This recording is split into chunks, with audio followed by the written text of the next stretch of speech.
What's going on, gearheads? Welcome back to the channel and another episode of the Gentleman Z06 build. So last episode we finished up installing the new ATI super damper, so now it's time to button up kind of the front end stuff on the car. Still waiting to get the heads back from the machine shop. Had an issue with the valve supplier. They only sent, I think from his email, the exhaust valves, but then didn't ship the intake valves, so those are still in transit, waiting on those to come in. So we bought ourselves another weekend to keep building up the car and get ready to receive the heads. So Friday night now we're going to work on putting the steering rack back in, the radiator assembly, the water pump, any other things we could kind of dress up on the car and be ready to hopefully get the heads back next week.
Hey guys, we're back. Make progress on the Gentleman Z06 build project. This is kind of like a mid-video update because I had to take a break for a while. I was down in Trinidad for a week. Had a ship engine breakdown. We had to fly down and make some repairs on that. So we're back now, catching up on the car, see where we left off. So all the video footage before, we got the rad assembly back together, everything in the front, water pump, AC belts on, all that's dressed, clean the deck surface, ready to mount the heads up, and they actually just showed up when I was coming back. So we got those two boxes over here. They're back from the machine shop, all done. So right now working on getting the lifters prepped up. So got a new set of GM, the Chevy Performance lifter trays. So we're gonna put these in. Then we got a set of the BTR lifters. Got our little instructions how to basically use some solvent to break down the assembly grease, and then we're gonna pre-lube them with some clean engine oil. So they come in a nice little package, and yeah, they're definitely covered in some thick grease. So I guess what they want you to do is break all that down, clean all the solvent, or clean it with a solvent, because this could affect the ability for the oil to get into the places it needs to go. So that's probably a precaution, very important one you want to do. So our original GM LS7 lifters, these basically have the same mileage of the car. I reused them last time I did a cam swap.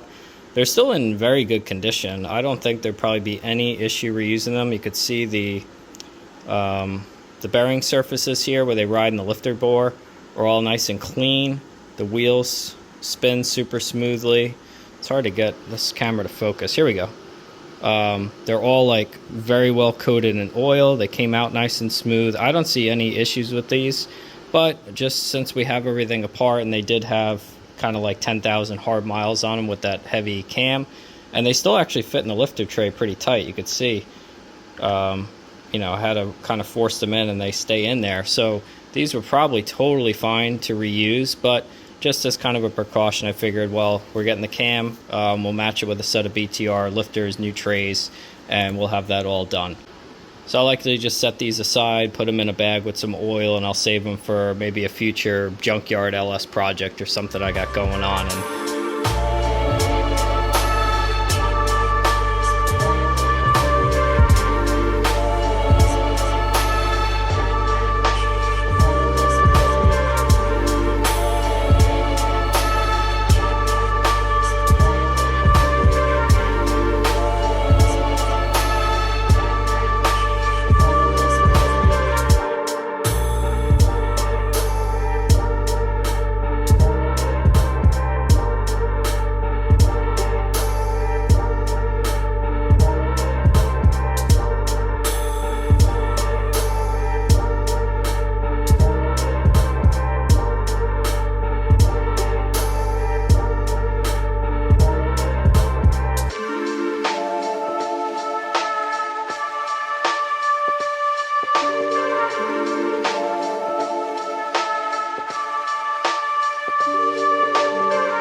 And then something I didn't notice, but the gentleman at the machine shop pointed out to me that, let's see if we can get this on camera. You can see the finish here on these titanium intake valve stems basically has scoring on them. I think he called it micro welding. I think that's where the valve stem kind of seizes momentarily on the guide itself and kind of transfers some material. And then he said they had the same thing going on the exhaust valves. He said these were a cheap like Chinese stainless steel valve that I guess Texas Speed uses. And then these were my factory LS7 titanium intake valves. So he recommended basically replacing all the valves. So we went ahead and did all the valve guides, new CHE bronze guides, reamed them to the proper clearance, and then we did all new Manley valves. Did the titanium intake valve, so it's keeping with the same weights and balances and everything. And then the Ray Series stainless steel exhaust valves. I'll put the part numbers in the description down below because I don't have those on hand. So you could see the new valves and all new guides, and then he reamed them to his clearance. I think it was 1.5 thousandths or 2 thousandths he sets them at. So basically, you know, you could grab the valve and it's basically no movement and no movement in them anymore. So they're properly set now. Then we also did 30 thousandths off the deck here. So raise the compression up, should be a target of about 11.8 to 1. Send them the cam specs, factory short block, so piston, deck height, all that stuff's the same, and that's what he recommended to do. So we got a bump in compression, all new valves, all new guides.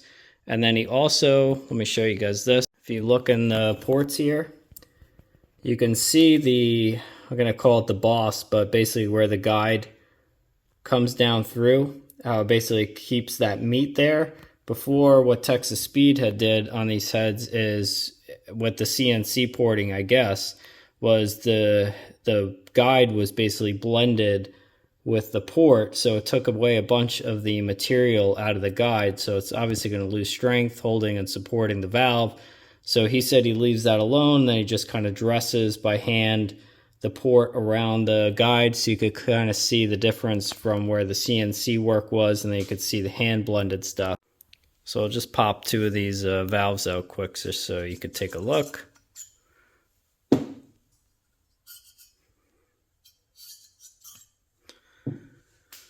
So obviously recut all the seats. So these are all nice and done. And then you can see in here kind of where this is all hand blended around in here. And then we got all the guide material still left here to properly support it. And then same thing on the exhaust side. You could see all the kind of hand blending done in there, as well as on the intake side. So should pick up some flow on these also. And here's the valves. These things are beautiful.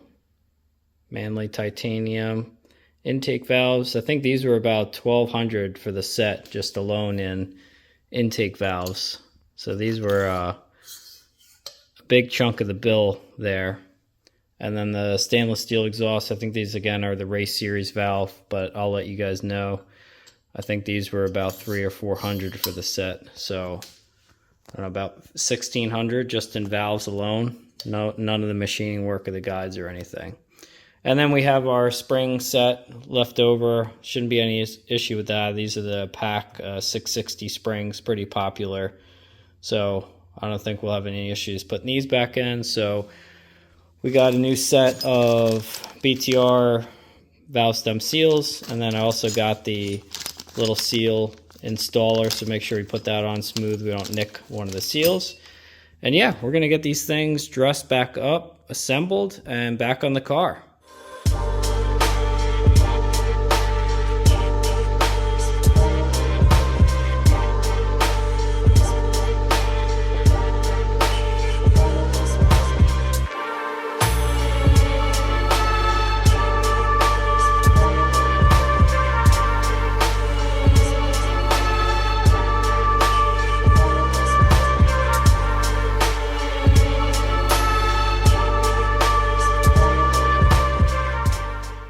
All right, guys, that's going to wrap this up here.